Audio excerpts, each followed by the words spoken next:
কাফন চোর সন্তানদেরকে ডেকে বলে, এই সন্তানেরা, আমি একটা কাফন চোর, সারা জীবন অপরাধ করে বেড়াইছি। সন্তানেরা রে, বাপ হিসেবে তোদেরকে ওসিয়ত করতেছি আমি। সন্তানদের ডাকছি, সন্তানদের ডাকে বলে, এটাও বুখারীতে আছে। ইমাম বুখারী রহমাতুল্লাহ আলাইহি এই হাদিসকে নিজের কিতাবে এনেছেন। সন্তানদেরকে ডাইকা বলতেছে, সন্তানেরা রে, আমি তো একটা খারাপ মানুষ, মহান আল্লাহ যদি বিচার করার জন্য তার আদালতে আমারে দাঁড় করায়, আমার ক্ষমা পাওয়ার লাইন নাই। তাই সন্তানরা বাপ হয়ে তোদের কাছে ওসিয়ত করে যেতেছে, আমি মরে গেলে আমার লাশটাকে আগুন দিয়া পুড়াইয়া দিবি। আমার গায়ের গোশতগুলা যখন ছাই হয়ে যাবে, এই ছাইগুলারে দুই ভাগ করবি, এক ভাগ ছাই বাতাসে উড়াইয়া দিবি, আর এক ভাগ ছাই পানিতে ভাসাইয়া দিবি, যেন আমার কেউ খুঁজা বাইর করতে না পারে, আল্লাহর আদালতে যেন আমার তারার না লাগে। এই লোক সন্তানদেরকে ওসিয়ত করেছে, আর সন্তানরাও বাপ যেমন সন্তান ওই রকম, সন্তানরাও বাবারে আগুন দিয়া পুরায়া ছাই বানাইছে, ছাইগুলাকে বাতাসে উড়াইয়া দিছে, পানিতে ভাসাইয়া দিছে। কিন্তু মহান আল্লাহ বাতাসকে আদেশ করলেন, বাতাস, তোমার ভিতরে একজন পালাইছে, তারে বাইর করে নিয়ে আসো। পানিকে বললেন, এই পানি, তোর ভিতরে একজন পালাইছে, তারে বাইর কর। বাতাস, পানি কার গোলাম? জোরে আওয়াজ করে কোন? ওই লোক আবার পুনরায় অস্তিত্বে এসে গেছে। বলেন তো একটা কথা, আমরা যখন মাটিতে পচে গেলে শেষ হয়ে যাব, নিঃশেষ হয়ে যাব, আমাদেরকে পুনরায় মহান আল্লাহ আবার জীবিত যে করবেন, দাঁড় করাইবেন, যে এটাতে আল্লাহ পাক কি সক্ষম না অক্ষম? আল্লাহর কোনো অক্ষমতা আছে? অক্ষমতা সব হলো মানুষের। সারাপা আজজি হোনে ने बंदा कर दिया हमको, सरापा आजजी होने ने बंदा कर दिया हमको, वगरना हम खुदा होते जो दिल बे आरज़ू होता, वगरना हम खुदा होते जो दिल बे आरज़ू होता। আমরা নিজের ইচ্ছায় সব করতে পারি না যতক্ষণ না আল্লাহ পাক আমাদেরকে তৌফিক না দেয়। ঠিক কিনা? জোরে আওয়াজ করে বলেন। কারণ আমরা অক্ষম, যেমন শেখ হাসিনা অক্ষম, খাইতে চায় খাইতে পারে নাই, গণভবনে থাকতে চায় থাকতে পারে নাই, এখন আইতে চায় আইতে পারে না। মানুষ কি? মানুষ কি? জোরে বলেন, সক্ষম না অক্ষম? আরো জোরে বলেন, অক্ষম না সক্ষম? আল্লাহ কি অক্ষম না সক্ষম? ইন্নাল্লাহা আলা কুল্লি শাইইন কাদির। আল্লাহ পাক সব কিছুর বেলায় সক্ষম। অক্ষমতা বলতে মহান মালিকের কিছু নাই। আল্লাহ তো সব কিছুর উপরে কাদরে মুতলাক। সন্তানদেরকে এই ঈমানটা শিক্ষা দিবেন, তাহলে ওরা কবরের আযাব মানবে, ওরা পুনরুত্থান মানবে। যদি এই ঈমান শিক্ষা না দেন, তাহলে নাস্তিক হয়ে যায়। আল্লাহ পাক আবার পুনর্জীবন দান করেন। আল্লাহ পাক কবরের ভেতরে আবার জীবিত করে সওয়াল জবাব করেন। এটা কি আল্লাহ পাকের সক্ষমতা আছে না নাই? যদি কেউ না মানে, তাহলে সে কি ঈমানদার না বেঈমান? হাসরে আবার আল্লাহ আমাদের সবাইরে দাঁড় করাবে। আল্লাহর সক্ষমতা আছে না নাই? যদি কেউ পুনরুত্থান না মানে, বাদাল মাউত না মানে, সে কি ঈমানদার নাকি বেঈমান? এই লোক তো মনে করছে যে আমি হারায় গেছি, কিন্তু আল্লাহ তো বের করে আলাইছে। এখন কথা হলো, এই লোক নিজের যে এরকম মনে করলো, এই লোক কি ঈমানদার না এই লোক বেঈমান? আরে কি এর বেঈমান? রাহেন মিয়া, একটা প্রশ্ন আসে আর কি, তাহলে হে নিজেরা জ্বালাইতে কয় কেন? তার কি এই ঈমান নাই যে আল্লাহ তারে যেখানেই পালাক বাইর করতে পারবো? ঈমানটা কি নাই? হাকিমুল উম্মত থানবী বলেন সে আসলে কম জ্ঞানওয়ালা মানুষ, জাহিলুত তাকদীর। কারোর যদি বুদ্ধি কম থাকে তো আল্লাহ তার সাথে বিচার সোজা করে।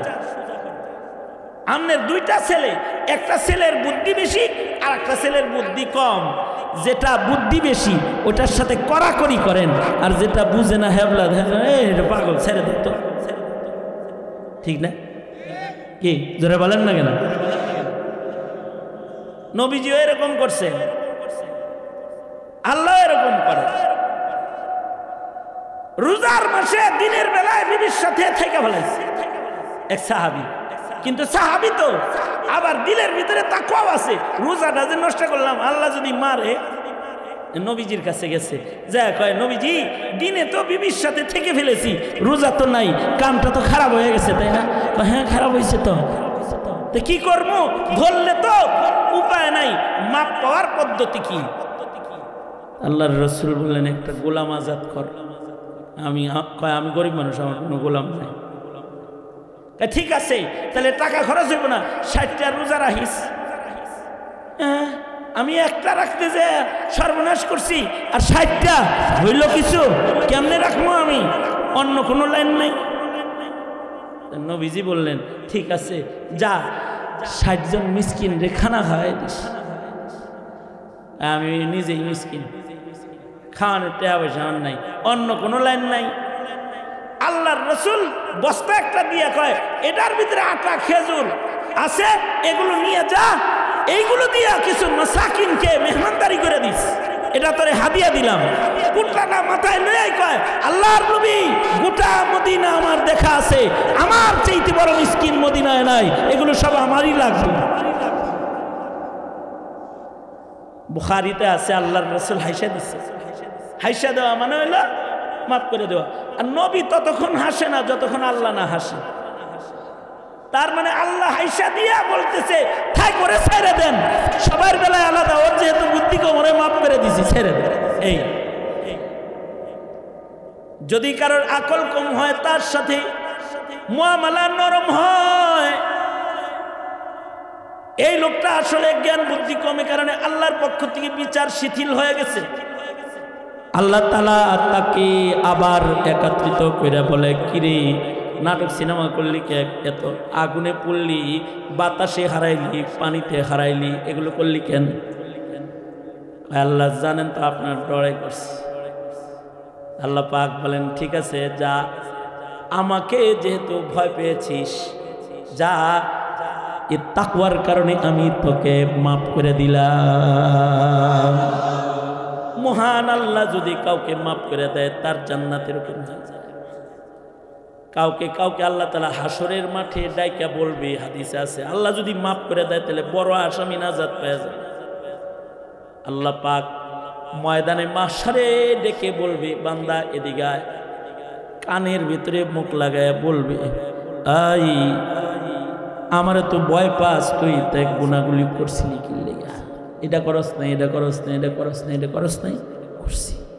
কি লেগে করছস? বান্দা বলবে, আল্লাহ আমার ভুল হয়ে গেছে, মাফ চাই। মহান মালিক এই বান্দার এই মাপ চাওয়াটা পছন্দ করে হাসরের মাঠে বলবে, যা, আমার কাছে যেহেতু মাপটা চায়া ফেলাইছস, মাপ খালি করলাম না, আমার একটা নাম আছে সত্তার, ওই নাম দিয়া তোর সব গুনাহ ঢাকিয়া দিলাম, কেউ দেখবে না তুই অপরাধ করেছিস, যা বিনা হিসাব আমার মাগফিরাত লইয়া জান্নাতে চলে যা। এটা হলো মাগফিরাত। এই মাগফিরাতটা আল্লাহ আমাকে দিতে চায়। এর কারণ কি? এর কারণ হলো আমাদের আল্লাহ ভালোবাসে বেশি। আমাদের মা আমাদের যতটা ভালোবাসে, আমাদের বাবা আমাদের যতটা ভালোবাসে, এর চাইতে 1000 কোটি গুণ বেশি ভালোবাসে কে? জোরে আওয়াজ করে বলেন। মা ই যদি মাফ করে, বাপ ই যদি ক্ষণে ক্ষণে মাফ করে, আল্লাহ মাফ করবো না? এর লেগা যারা ওয়াজে যায় হেগরেও কয় যা আইসস যেহেতু তোগরেও মাফ করলাম। এর লেগা যারা রমজান পায়া যায় রোজা রাখা হালায় তারাবি করে হালায় সেহরি খায় ইফতার খায় যা এত হুকুম মানতেছস তোরাও মাফ করে দিলাম। আল্লাহু আকবার কাবীর। কারণ তিনি আমাদের ভালোবাসেন। সেই রবের দয়া করুণা মায়া ভালোবাসায় 11 মাস পরে আবার কাছে ফিরে এসেছে রমাদান। ক্ষমা করার লেগে একটা দরজা খুলে দিচ্ছে, যা বছর বইরা যা গুনাহ করছিলি আয়া পড়িস আমার কাছে মাফ করে দিন। এবং এই রমজানে এমন একটা রাত্রি আছে লাইলাতুল কদর, যে রাতে আল্লাহ তাআলা বান্দাদেরকে মাফ করবে, বান্দাদের ইবাদত বন্দিগি গণন দিবে।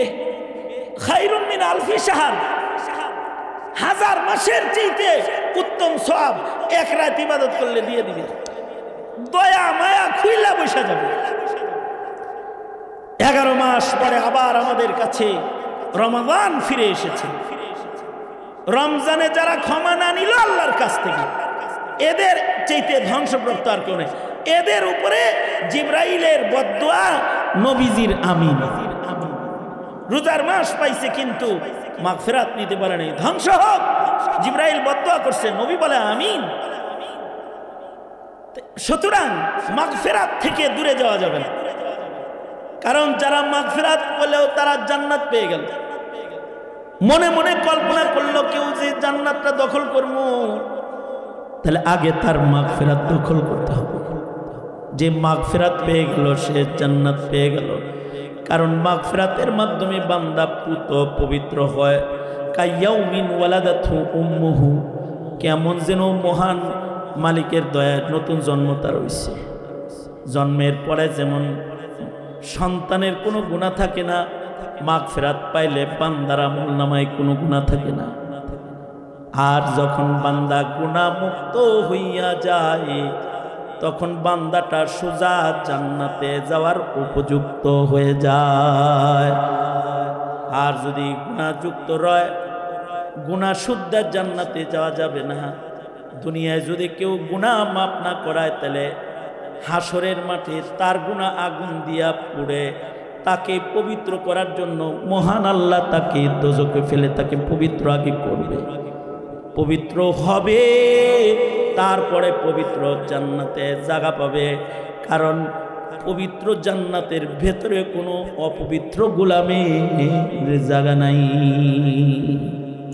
সুতরাং জিন্দেগিতে ওই জায়গায় যাওয়ার দরকার আছে যেখানে গেলে ক্ষমা পাওয়া যায়, ঠিক কিনা?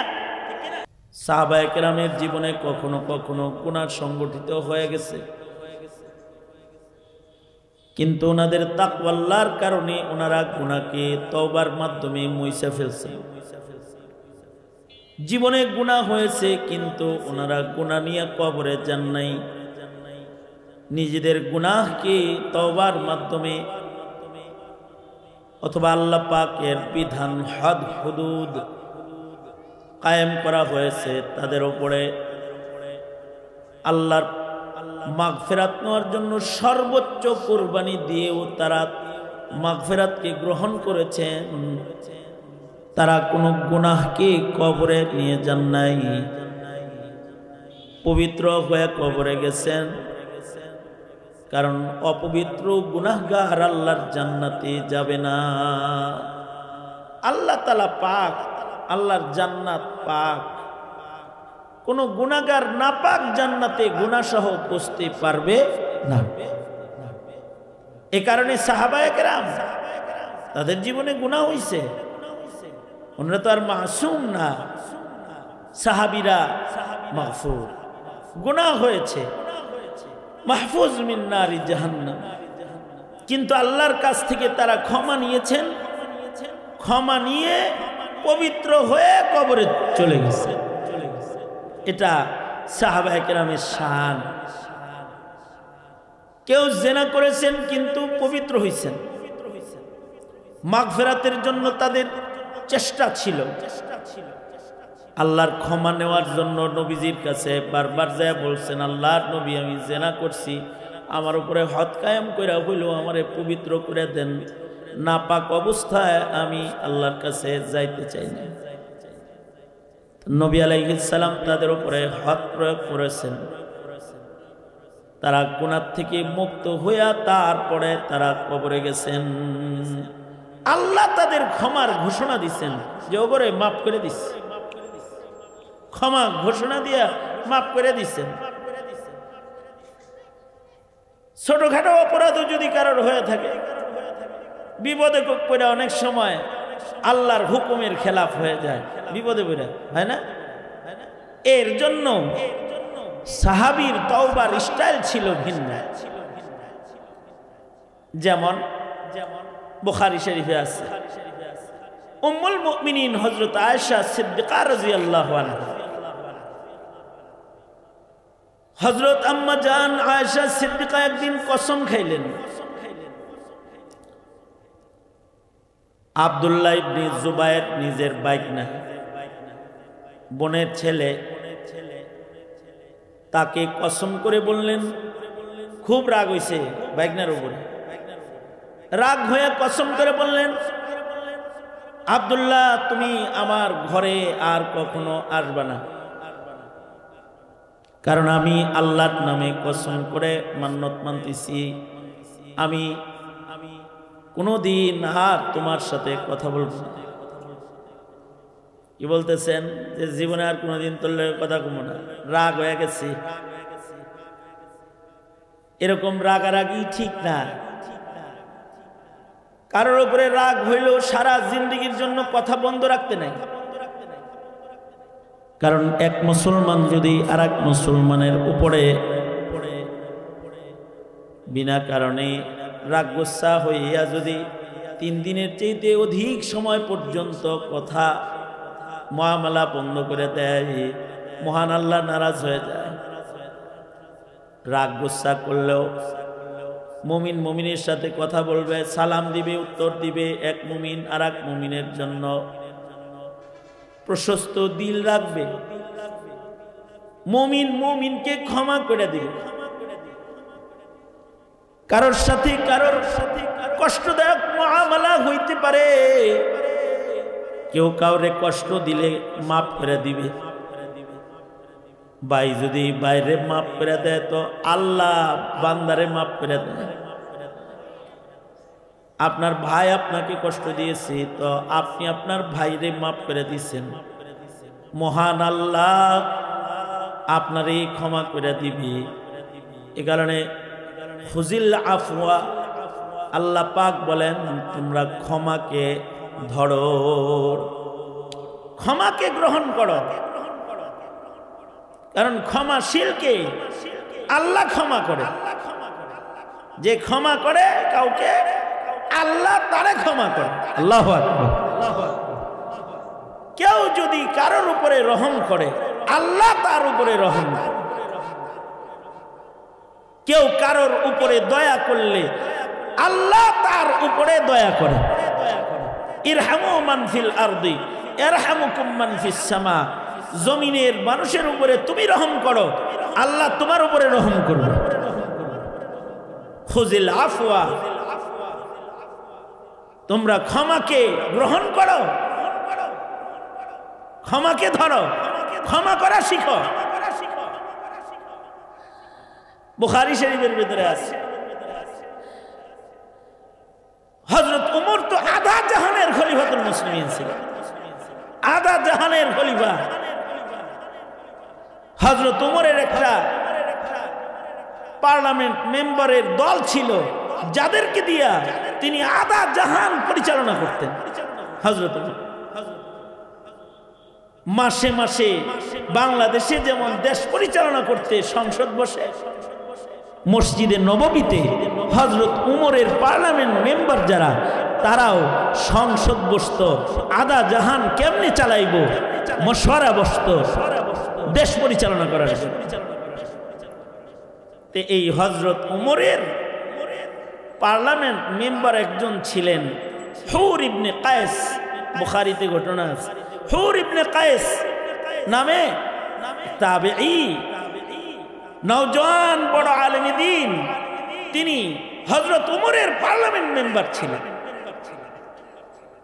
তো হযরত ওমর মদিনার থেকে চিঠি পাঠাইলেন পার্লামেন্ট মেম্বারদের কাছে, এই এত এত এত এত তারিখে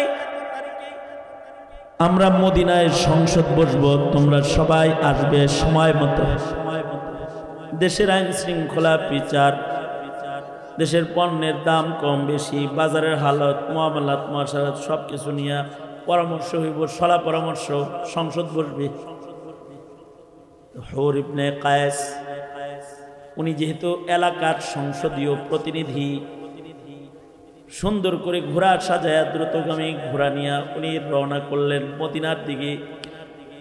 আর যখন লাগামটা ধরে টান দিবে, ঘোড়া ছাইরা দিবে, এই সময় হযরত হুর ইবনে কায়েসের এক বুড়া চাচা এসে কয়, ভাতিজা তোমরা সংসদ কেমনে বসো এটা আমার দেখতে মনে চায়, আমার কি তোমার ঘোড়ার পিঠে করে একটু মদিনায় ওমরের সংসদ দেখতে নিয়ে যাইবা? আধা জাহান চালায় না জানি কত বড় বড় চেয়ারে বসে থাকে, আসলে তো চাটায়ের উপরে বসে আধা জাহান পরিচালনা করতেছে হযরত ওমর। সংসদ বসছে মানে এরকম পার্টির ভিতরে সব বসে যায়। আর চাচা তো সংসদ অধিবেশন দেখার জন্য হুর ইবনে কায়েসের সাথে মসজিদে নববীতে চলে আসছে। বুড়া মানুষ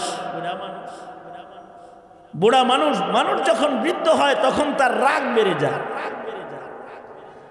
সংসদ যখন চলতেছে, পার্লামেন্ট মেম্বাররা ডিসকাস করতেছে, কথা বলতেছে, কিন্তু চাচা গ্যালারিতে বয়ে বয়ে দর্শক হেসেতেছে। হ্যাঁ এটা এরকম হবে কেন, এটা এমন হবে কেন? আমাদের বাংলাদেশেও যখন সংসদ অধিবেশন চলে, দর্শক গ্যালারি একটা আছে, ওখানে বসে সাধারণ পাবলিকরা এমপির কাছ থেকে পাস নিয়ে যায় সংসদ সদস্যদের সংসদীয় আলাপ সালাপ শোনা। এই চাচা গ্যালারিতে বয়ে রয়েছে, কিন্তু গ্যালারিতে বইসা ওনার রাগ উঠে গেছে। এমন রাগ হইছে, রাগ হইয়া হযরত ওমরের সামনে যায় হযরত ওমর রে অন্যায় ভাবে গালিগালাজ শুরু করছে। হ্যাঁ এমনি দেশ চালায়, এমনি এটা করে, এমনি এটা করে, এটা চেঁচাচেঁচি শুরু করে দিচ্ছে। জরুরি কামের ভেতরে যদি হাত ঢুকায় কেউ, তাহলে তখন মেজাজ খারাপ হয়। হযরত ওমর নিজের চাবুকটাকে হাতে নিয়ে একটা ঝাঁকি মারছে। হযরত ওমর রাগ হয়ে গেলে ওনার কপাল লাল হয়ে যেত, রাগ হয়ে গেছে। এখন হযরত ওমর চাচারে চাবুক দেখাইছে, তার মানে দিব একটা বাড়ি। হুর ইবনে কায়েস চিন্তা করলেন, এই চাবুক দিয়ে যদি খলিফা ওমর আমার বুড়া চাচারে একটা বাড়ি দেয়, তো এক বাড়িতে চাচা কাম বিনাশ হয়ে যাবে। হযরত ওমর রে কেমনে থামান যায়? হুর ইবনে কায়েস কোরআনের আয়াত পড়লেন, হযরত ওমরের সামনে দাঁড়ায়া, খুযিল আফওয়া ওয়া'মুর বিল উরফ ওয়াল্লাহু ইউহিব্বুল মুহসিনিন। কোরআনে কারীমের সুন্দর সুন্দর কথাগুলো, ইহসানের কথা, ক্ষমার কথা, এই আয়াত পড়া শুরু করলেন। হযরত ওমর কোরআন শোনার সাথে সাথে খুযিল আফওয়া, আল্লাহ পাকের নির্দেশ, ক্ষমা করো, ক্ষমা ধরো, শোনার সাথে সাথে হযরত ওমর ঠান্ডা হয়ে গেলেন। হযরত ওমর চাচাকে বললেন, যাও, চেষ্টা গেছিলাম কিন্তু কোরআন শুইনা তোমারে মাফ করে দিলাম, এই জন্য মাফ করলাম, মহান আল্লাহ যেন আমি ওমরকে মাফ করে দেয়। কেউ যদি কাউকে ক্ষমা করে, আল্লাহ বান্দারে ক্ষমা করে দেয়, আল্লাহ পাকের শান। এ কারণে কেউ কষ্ট দিতে পারে, 3 দিনের বেশি রাগ করে থাকুন নাই, কথা বলে ফেলান চাই। নবীজি 3 দিনের উপরে একজন আরেকজনের সাথে কথোপকথন বন্ধ রাখতে নিষেধ করছেন। কিন্তু হযরত আয়েশা উম্মুল মুমিনিন আম্মা জান, তিনি আব্দুল্লাহ ইবনে জুবায়েরকে বললেন, এই জীবনে আর কথা বলবো না, আল্লাহর কসম জীবনে কথা কমো না, আমার ঘরে কখনো আর আসবি না, কয়ে দিস হইছে তো। কিন্তু আব্দুল্লাহ ইবনে জুবাইরের একদিক দিয়া হইল ইলমের পিপাসা, কারণ হযরত আয়েশা সিদ্দিকা আলেমা বড়, ওনার কাছে অনেক ইলম আছে, যত ওনার কাছে যাওয়া হবে ইলমের ঝুরি তত বড় হবে। আর একদিক দিয়া খালা, মায়ের গ্রাণ আসে খালার থেকে, খালার বাড়ির যাইতে পারতেছে না, খালার বিছানায় নবীর আর খালার মাঝখানে উনি কত ঘুমাইছে, আর এখন খালায় ঘরে যাওয়া বন্ধ করে দিচ্ছে, দিলে বড় হয়ে দিল। হযরত আব্দুল্লাহ ইবনে জুবাইর দুইজন বন্ধু ঠিক করলেন, দুইজন বন্ধু বন্ধু লাগে খাতির থাকে না, হ্যাঁ, দুইজন বন্ধু ঠিক করলেন, বন্ধুদেরকে বললেন আমি তো একটা বিপদে পড়ছি, তোরা আমার সহযোগিতা কর। কি সহযোগিতা করবো? তোরা যেহেতু আমার বন্ধু, হযরত আয়েশার কাছে ইলম আছে, মহিলাদের ভেতরে সাহাবীদের ভেতরে সবচেয়ে বড় আলেমা হলেন উম্মুল মুমিনিন হযরত আয়েশা সিদ্দিকা। তোরা দুইজনে মিলা দরখাস্ত পাঠা যে আমরা উম্মুল মুমিনিনের কাছে হাদিস পড়তে চাই, হাদিস পড়ার দরখাস্ত দে, তাহলে উম্মুল মুমিনিন তোদেরকে পড়াবে। উম্মুল মুমিনিনের ঘরে হাদিসের ক্লাস হয়। হযরত আয়েশা সিদ্দিকার ঘরের ভিতরে একটা পর্দা লাগানো ছিল, ভেতরে উনি বসা থাকতেন, আর সাহাবায়ে কেরাম ছাত্র হয়ে ওনার ঘরের সামনে বসে যেতেন। উনি আল্লাহর রাসূলের কাছ থেকে যা হাদিস পাইছেন, আমি যেমন আপনাদেরকে বলতেছি, আয়েশা সিদ্দিকা পর্দার বাইরে বসে বসে বলতেন। পর্দার ওই পাশে পুরুষরা থাকতো, উনি পর্দার ভেতর থেকে তাকরীর করতেন, হাদিস বলতেন, মাসায়েল বলতেন। কখনো কখনো হযরত ওমরের মতো বড় সাহাবী যায় বয়ে পড়তেন মাসআলা জানার জন্য। হযরত আয়েশা সিদ্দিকা রাদিয়াল্লাহু আনহার কাছে দুইজনে দরখাস্ত পাঠাইছে, আমরা আম্মা জান আপনার কাছে পড়তে চাই, আমাদের নাম এই এই এই এই নামের আমরা দুইজন আপনার হাদিসের শাগরেদ হইতে চাই একদিন। হযরত আয়েশা তো দরখাস্ত কবুল করছে।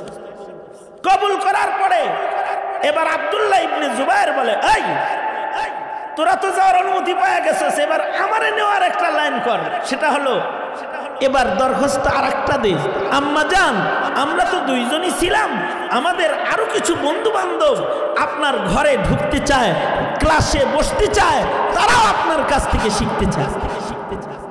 নাম লিখিস না, কি কইছে?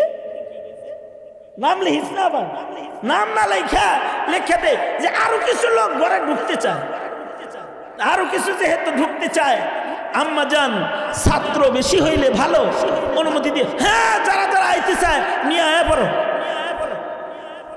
আব্দুল্লাহ ইবনে জুবাইর বলে, আমার তো ঢুকার দরজা এবার খুলে গেছে, কারণ যারা পড়তে চায় তা করে ঢুকতে কইছে, এর ভিতরে তো আমি আছি, ঢুকে পড়ছি। আব্দুল্লাহ ইবনে জুবাইর ঘরের ভিতরে ঢুকে পড়ছে। সবার সাথে পর্দা, কিন্তু ভাগ্নের সাথে তো আর খালার পর্দা নাই। এতদিন পর্যন্ত ঘরে যায় আম্মা জানের সাথে কথাটা পর্যন্ত বলতে পারে না। আজকে ঘরে ঢুকছেন, ঘরে ঢোকার অনুমতি পাইছে যখন, ছাত্ররা পর্দার ওই পাশে, কিন্তু আব্দুল্লাহ ইবনে জুবাইর পর্দার ভিতরে আইসা খালার পাও জড়ায় ধরছে। আম্মা জান মাপ চাই, আপনার ইলম থেকে আমাকে দূরে রাখবেন না, আর আমার সাথে বন্ধন ছিন্ন করবেন না। হাদিসে আছে বন্ধন ছিন্ন করলে কিন্তু আল্লাহ নারাজ হয়। এগুলো যখন বলা শুরু করেছে, হযরত আয়েশা সিদ্দিকার ক্ষুধা ভীতি উনাকে আক্রমণ করেছে। উনিও ভাগিনাকে জড়ায় ধরে কয়, যা বাবা তোরে মাফ করে দিলাম, কিন্তু আমি কসম খাইছিলাম তোর লগে আর কথা কমো না, এবার কসমের কাফারা দেওয়া লাগবো। সেই যুগে কসমের কাফারা ছিল গোলাম আজাদ করা, কারণ দাস দাসী মানুষ বাজারে গরু ছাগলের মতো বিক্রি হইত, কসম ভাঙলে একটা গোলাম আজাদ করতে হইত। হযরত উম্মুল মুমিনিন আয়েশা সিদ্দিকা ওই যে জীবনে একটা কসম ভাঙছেন আল্লাহর নামে কসম করে সেটা রাখতে পারেন নাই, ভাগনার সাথে আবার কথা বলেছেন, কসমটা যে ভেঙে গেছে এই অপরাধ থেকে আল্লাহর কাছে মাপ নেওয়ার জন্য একটা গোলাম আজাদ করা আল্লাহর বিধান। কিন্তু বুখারীতে আছে আম্মা জান আয়েশা সিদ্দিকা এই একটা কসম থেকে বাঁচার জন্য 40টা গোলাম তিনি আজাদ করেছেন। এটা হলো হযরত আয়েশা সিদ্দিকার তাকওয়াল্লাহ। একটা গোলাম আজাদ করে দিলেই তো অপরাধ থেকে মুক্তি পাওয়া যায়, কিন্তু উনি আজাদ করলেন 40টা।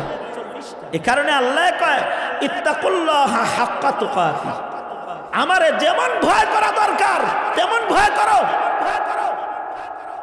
যদি একটা কসম ভাঙ্গার কারণে 40টা গোলাম আজাদ করে আল্লাহর ভয়ে মাপ লয়, তাহলে আমাদের জীবনে কত গুনাহ আছে, আমাদের ক্ষমা কেমনে নেওয়া দরকার।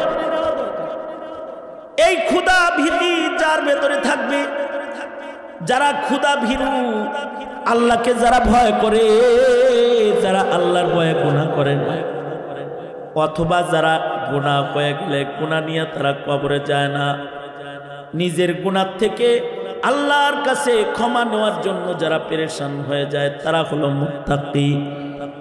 আর আল্লাহর জান্নাত আল্লাহ তাআলা এই সকল মুত্তাকি বান্দার জন্য বানাইছেন, যারা আল্লাহর ভয়ে গুনাহ থেকে মাগফিরাত গ্রহণ করে, অথবা যারা আল্লাহর ভয়ে গুনাহ থেকে নিজেকে বাঁচায় রাখে, তাদের আল্লাহ জান্নাত দান করবেন। মনে রাখতে হবে একটা কথা, আহলুস সুন্নাতি ওয়াল জামাআর এটা একটা আকীদা, সেটা হলো একটি কবিরা গুনাহ দোজখে যাওয়ার জন্য যথেষ্ট।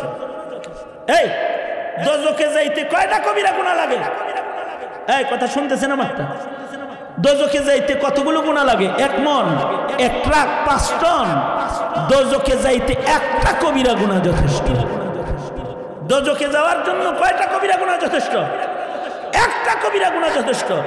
তাহলে মুমিনের জীবনে তো একটা কবিরা গুনাহ করারও পারমিশন, জোরে আওয়াজ করে বলেন, আরো জোরে বলেন। কারণ একটা কবিরা গুনার কারণেও দোজখের আগুনে নিক্ষেপ হওয়া লাগতে পারে। এখন কথা হইলো আমার তো একটা না, অনেক গুনাহ হয়ে গেছে, এখন কি করব? আল্লাহ বলে ওয়াসারিউ ইলা মাগফিরাহ, তোমরা ক্ষমার দিকে দৌড়াও, যেখানে গেলে ক্ষমা পাওয়া যাবে সেখানে যাও, তাড়াতাড়ি আমার কাছ থেকে ক্ষমা লও, প্রতিযোগিতা করো, ক্ষমা নেওয়ার জন্য দৌড়াইতে থাকো। কে কার আগে যে তোমরা আমার কাছ থেকে মাপটা লয়ে লইতে পারো, কোন জায়গায় গেলে তাড়াতাড়ি তোমার গুনাহ মাফ হয়ে যাইতে পারে, ওই জায়গায় যাও, আমার কাছ থেকে ক্ষমা লও। কারণ আমি এমন ক্ষমা করনেওয়ালা মালিক, তোমার জিন্দেগির পাহাড় সমান গুনাহ তুমি ক্ষমা চাইলে আমি আল্লাহ একটা গুনাহ নয়, তোমার জিন্দেগির গুনাহ মুহূর্তের ভেতরে ক্ষমা করে দিতে পারি। লা তাকনাতু মির রাহমাতিল্লাহ।